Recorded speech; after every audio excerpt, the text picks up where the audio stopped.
and degraded. Well, I'm not. I would also like to add that I take a 16.5 collar, and I'm not at all that well off for socks either. I'd be most grateful if you would make sure that my name is marked clearly on any parcels you might send, otherwise Jimmy Young will swipe the lot. He looks half-starved. I've not partaken of sustenance for 3 days due to the fact that my dentures are in the window of a nearby pawn shop. You poor man. I've got a gumdrop in my handbag, but it's got fluff on it. I care not. Delicious. He's eaten my handbag. Excuse me, Mr. Senior BBC Radio 2 announcer. Could you read this introduction for me? 10p a line. Thank you. Ladies and gentlemen, we present Jimmy's Cricket Team, starring Jimmy Cricket. For 10p, I would have read War and Peace.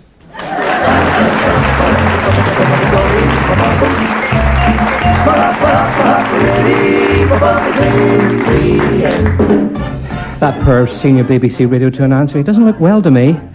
He should have seen a doctor. I went to see my doctor yesterday. He said, I haven't seen you for a long time. I said I was coming to see you last week and I didn't feel well. I had to take all my clothes off and a doctor examined me with a ginger beard. Well, he couldn't find a stethoscope. He said, take a hot glass of orange after a hot bath. That was 3 weeks ago and I'm still drinking the hot bath. But I'm still a bit concerned about the Senior BBC Radio 2 announcer. Well, he doesn't look 100% to me. I'm not. Force brandy down my throat. Now, my guess is that he is suffering from either acidity, Yes. indigestion, Yes. or Go on. trapped wind.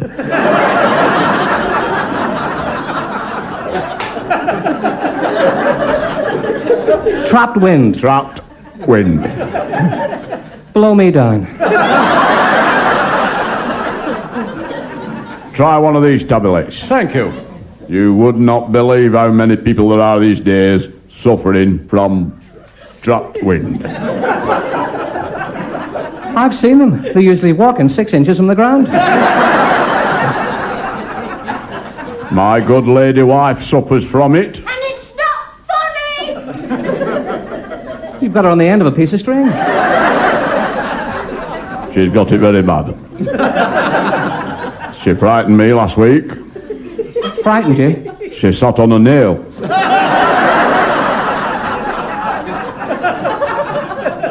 Whizzed round the room half a dozen times, then shot out through the window. Well, personally, I blame the Channel Tunnel. What's the Channel Tunnel got to do with it?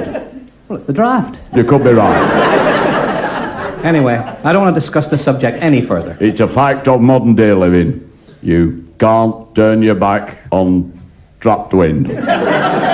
Please, I don't want to talk about it. That tablet you gave me is taking a long time to... Oh, that's much better. Once and for all, can we leave this subject? Now, if you've heard the show before, you've probably gone out tonight. For those of you regular listeners, you'll know that we don't usually play record requests. This week is different. This week, we've had a request from a couple who are celebrating their silver wedding anniversary this very day. I couldn't say no to your record request, Mr. and Mrs. Wilcox, and here are the Carpenters.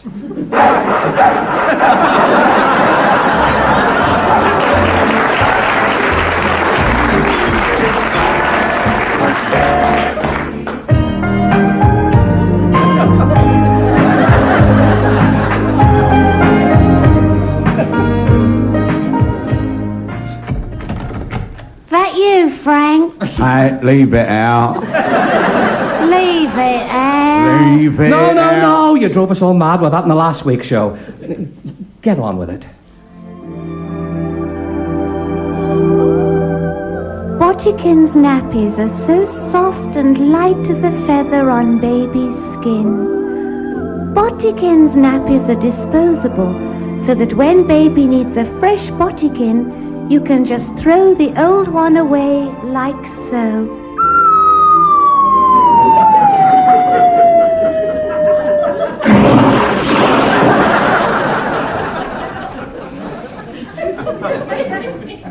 Stallion, the aftershave for men. The next time you shave, try Stallion. You'll be surprised at the results.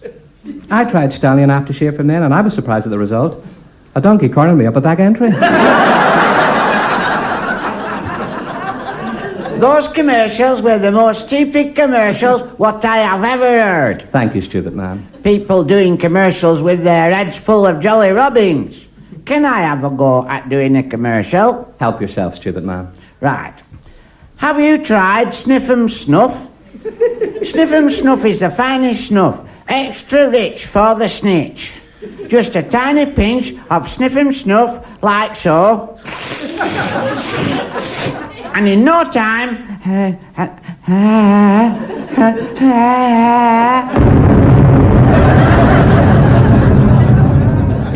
That was very good, stupid man. I'm on the roof! Meanwhile, back at the Grange, the hunt ball was in full swing. Lady Lavinia finished her third pickled gherkin and had 6 dances during the excuse me quick step. During the dancing of the gay Gordons, the 4th Earl was horrified when he realised that his frock was up at the back. Leave it out. Meanwhile, there was another problem. I'm still up here on the roof! Hold on, I'll get help. I'll ring emergency. 999. Emergency! It doesn't matter what it is, you name it and I've got it. Just name it, lad, name it. Oh, I don't believe it. Not you of all people. It is that. I only started on the emergency switchboard today, and you're my first caller, so make it a good one. Have you got a need? I wouldn't have called if I didn't. Oh, a man with a need. Ooh, so have I. Name it, lad, name it. Just give me your address. I've come on my back, and I could be with you in 5 minutes. I'll attend to your need. It's disgusting. Is it? I'll be there in 2 minutes.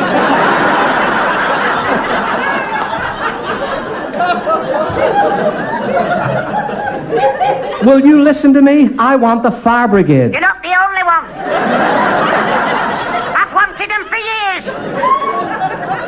Will you please listen to me? This is urgent. A man needs aid. Aid's got the night off. My mother isn't well. Well, I do. I don't know why they give you the job in the first place. I do. Why? Because I'm a woman alone.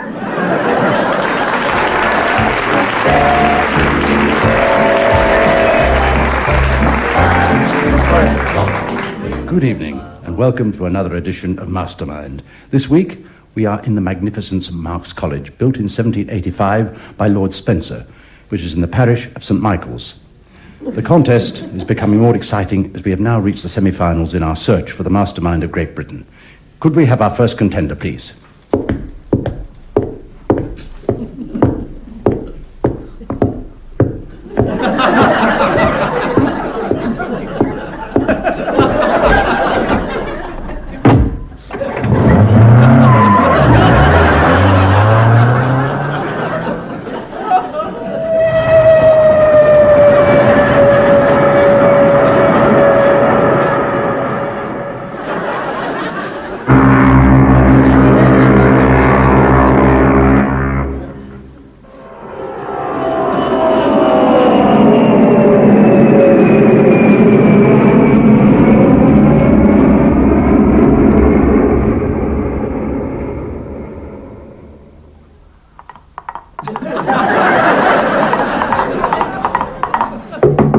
Come in.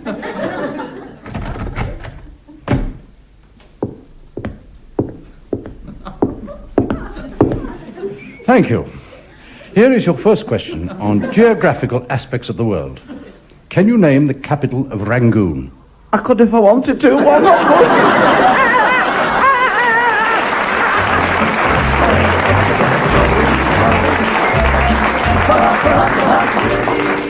I'm still up on the roof, and my favourite's on next. Could you turn the sound up, because I don't want to miss him? Miss who, stupid man? Listen, and you'll soon find out.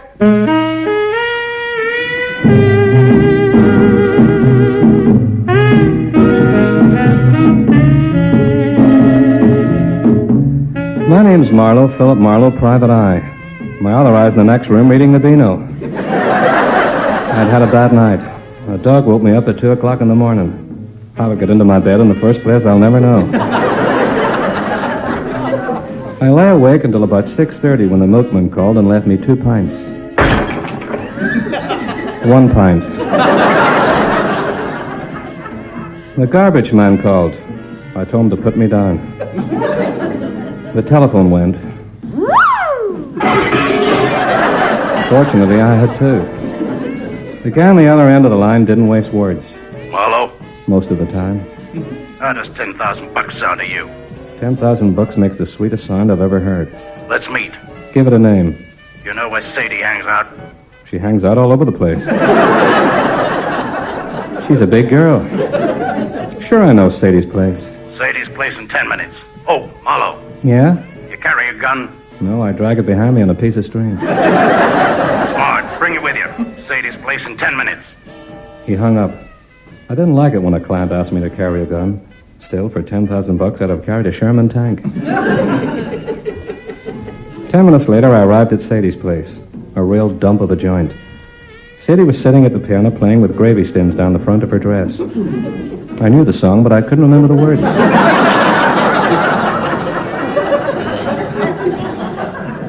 A guy nodded to me. It must have been the same guy who'd called me 10 minutes ago. He was sitting in the corner in a trilby hat. His legs were dangling over the brim.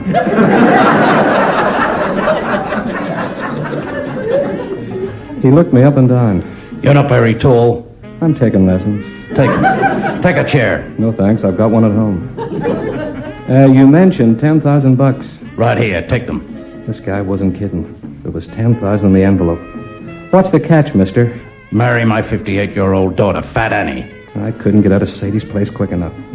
That was 2 weeks ago. When I think about it now, I break out in a sweat. What kind of a sucker did he take me for? Marry a dame like that? I'm glad you took the money and married me. I was getting fed up working on that switchboard. Ooh, your dinner's ready, lover. Then I'll tend to your needs. Ooh, I'll tend to 'em, lads. Yes, my dear.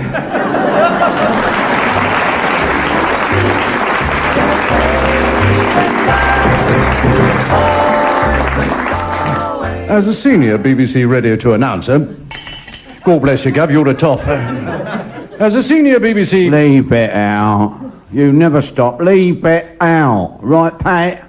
Leave it out. Why should I leave it out? Will you lot knock it off? If he leaves it out, we'll knock it off. Look, we had all that last week. Just let the man say what he was going to say. Thank you. A pause now as we enjoy a moment of peace and tranquility to be found only in a monastery garden.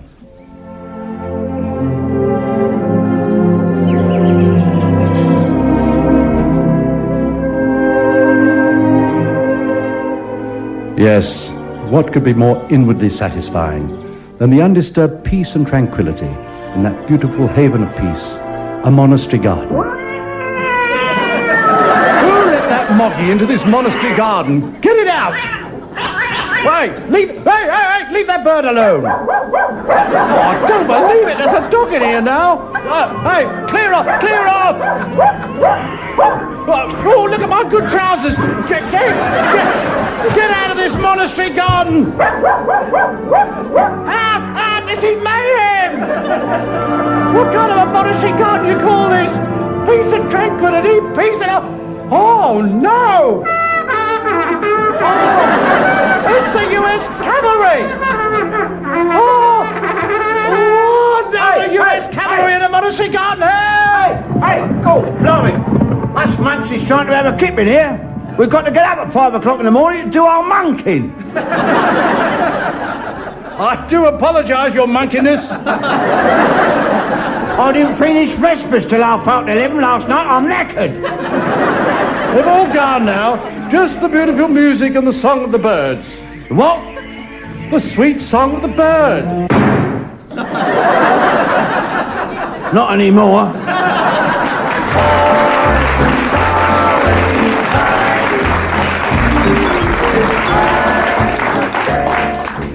Meanwhile, Get off your bum. back at the Hunt Ball, Lady Lavinia was at the buffet enjoying a plateful of lettuce. She said that it looked nice and crisp and green. Little did she know that it was the boiled ham. Meanwhile, there were other less fortunate people whose lives were filled with worry and anxiety.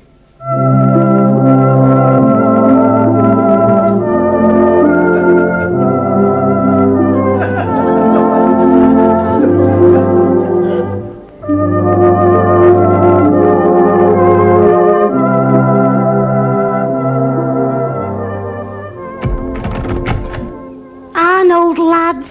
Nell, lass. Arnold, lad, you look shattered. I'll take your boots off. They're too big for you anyway. There's something wrong, lad. You've got trouble writ all over your face, and I want to know what it is. Nell, I want you to stand up. What for, lad? I want to sit down. Arnold, lad, tell me what the trouble is. It's our Sam. Not our Sam. Our Sam. It can't be. Can't be what? Our Sam. It is. Tell me the worst, lad. Police have took him. Police have took him. Oh, Our Sam. they have. I don't believe it. They can't have, lads. Oh, The police. what about them? Taken him. Oh, Our Sam. they have. Arnold, why have the police taken our Sam? I've got to know. Miss Gribble Dykethorpe. Miss Gribble Dykethorpe?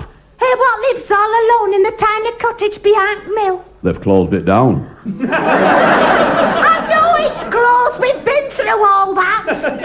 What about Miss Gribble Dykethorpe? Back door of the cottage was open and she was bottling her plums.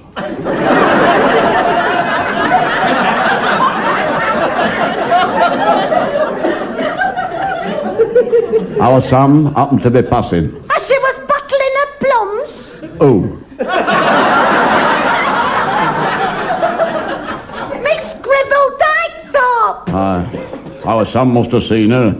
Had a sudden rush of blood and... No, I can't believe it. I just can't. Not our Sam. I just can't believe it. Neither can I.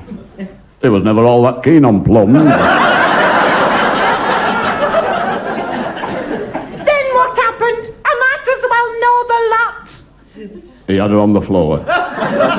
Fortunately, Police Sergeant Grimshaw Higginbottomwell was passing, and he grabbed our Sam and took him in. And what about Miss Gribble Dykethorpe? She was taken to hospital suffering from severe shock, and 2 plum stones stuck up her nose. I'm mortified. You must have had a brainstorm. I'd never have thought our Sam capable of such a thing in a million year. Never in a million year. Not our Sam. Neither would I. He was the finest Jack Russell Terrier I ever had.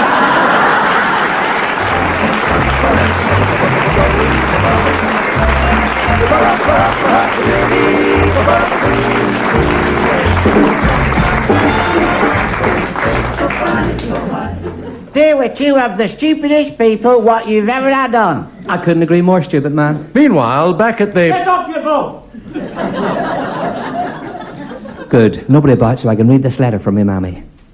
Dear Jimmy, I was sorry to hear that your chest hasn't been too good. As you know, your big Aunt Nora has always had trouble with her chest. She can't get it through the door. Last week, she wanted to buy a new bra, and I went with her. They didn't have her size, and we finished up in the gardening department buying a hammock. Last week at the old time dancing, she did the bumps a daisy, and 6 couples had to pay to get back in. And there's more. During the hokey cokey, they asked her not to stick anything out and shake it all about, as they'd already just had the extension built. I think that's what decided her to join Weight Watchers. They weighed her on the first night, and she was 16 stone 10 pounds. The lady asked your Aunt Nora what she'd like to weigh, and she said 16 stones 12 pounds. The Weight Watcher lady was very strict with your Aunt Nora. She said no meat for a month. She was to eat nothing but salads for a whole month. After 3 days, she was so hungry she bit the greengrocer. What am I going to do with your father? He bought himself a Suzuki and he was 3 days trying to put the film in. He's taking it back to the shop. He says every time he puts it round his neck, the strap breaks. I must close now as my pen is running out of... I suppose she would have written ink. Love, Mammy.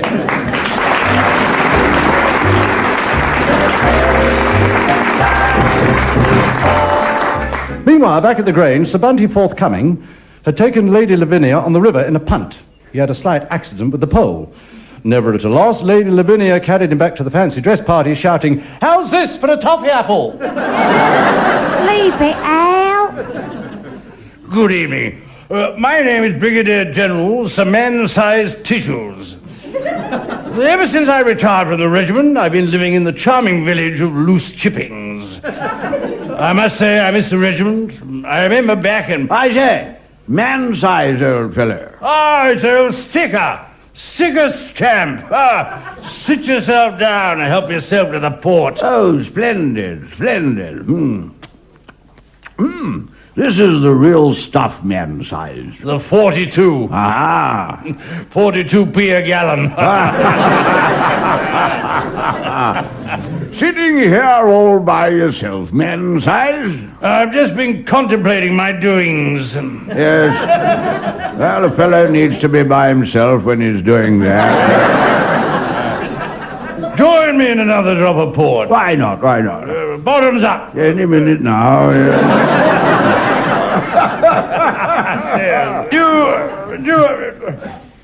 Do you remember old Reggie? Yes. What was his other name? Yes. Lieutenant Colonel Reggie Fortin Lost. Yes. Clean-shaven chappy. Ginger moustache. That's the fellow, yes. Walked with a Welsh accent. Didn't he marry that girl who suffered from acne? Yes. Every time we had a regimental dance, she won the spot prize. Yeah. Cheers, cheers. Do you remember old Knocker Bimpson? By George, old Knocker Bimpson, yes. Never sober. Never sober. Old Knocker. Too fond of the fort.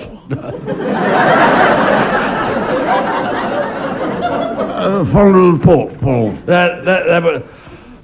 That was why his good lady left him. I didn't know that. He was. You're not moving this room around, are you? It was on the anniversary of their anniversary. Anniversary wedding. Most definitely. Old Knocker kissed the regimental goat and said, "You've grown a beard, Marjorie." Well, I must go. It's been nice talking to you both. Yes. Yes. I look forward to meeting the three of you again. Good night, sir. Good night, sir.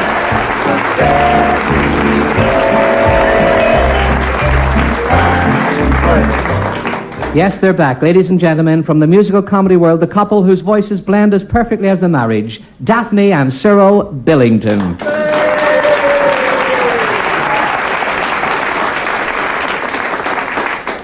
Daphne, Cyril, so glad you could be with us.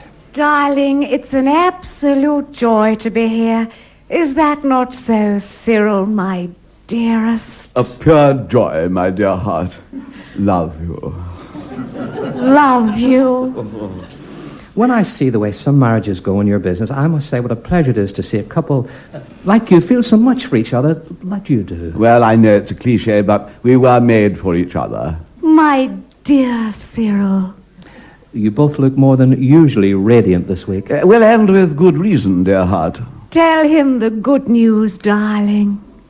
Good news? We have been invited to do 12 concerts in Adelaide. That's great news. 12 concerts in Adelaide. We're so thrilled at visiting Adelaide because we do have a lot of fans in Canada. Oh. Oh, And what's with the O? It's a mere detail, my pet. What's a mere detail? Just that Adelaide is in Australia. Is it now? It's not my fault I'm no good at physics. Of course not, darling. Are you going by boat? As our many fans are waiting to see us as soon as possible, we'll be flying out. I'm so excited. We're going on Conquer.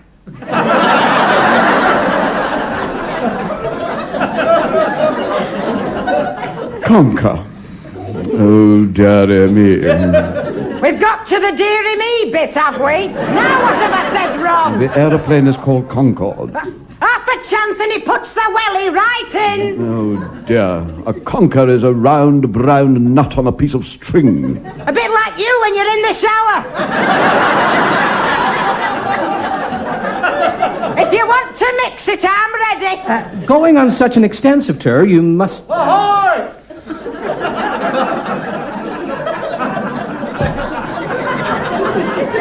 You'll need a large repertoire. Very much so. What our fans want to hear most is our selection from Gilbert and Sullivan. We've found that they adore the songs from the Pirates of Penicillin, the Merry Wives of Wilmslow, and Chuchin Charmaine. If I wasn't actually hearing it, I wouldn't believe it. It must be And quite you can go piddle up a rope. I'll be in the car park if you want me. And I'll just take the dog for a walk. Yeah, and as for you, Seconds out. standing there, coming the high and mighty in your trendy gear. Trendy, your dog's leftovers. We'd have been finished years ago if it hadn't been for me. I'll not dispute that for 1 second. Finished years ago? Yeah, when we couldn't get work, I took a part-time job as a barmaid. Which is rather like putting a fox in charge of a chicken coop. You must have needed all the support you could get. Oh, it took 2 of us to support her at closing time. You dehydrated dollop. Shall I tell you something about him? I have the feeling that this isn't going to be very flattering. It was his birthday last week. Now, Daphne... His piggin' rotten birthday. We lit the candles on the piggin' cake and the paint peeled off all the doors. The woman next door turned the central heating off. When do you leave for Australia? In 2 weeks. In 2 seconds. Gar off. Somebody must have said something to upset him. I can't think who. I think we should leave, Daphne, darling. I can't abide temperamental performers. Come, Cyril, my sweet.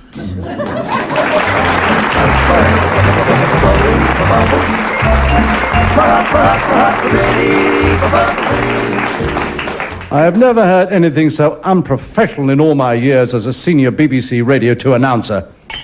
You're a tough, Gov. Never mind that. Just do something to earn it. Certainly, Gov.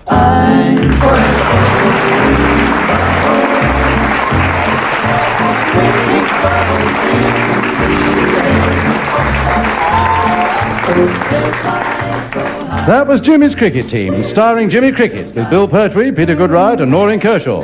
The script was written by Eddie Braben, and the show was produced at the Club Theatre, Altrincham, by Mike Craig.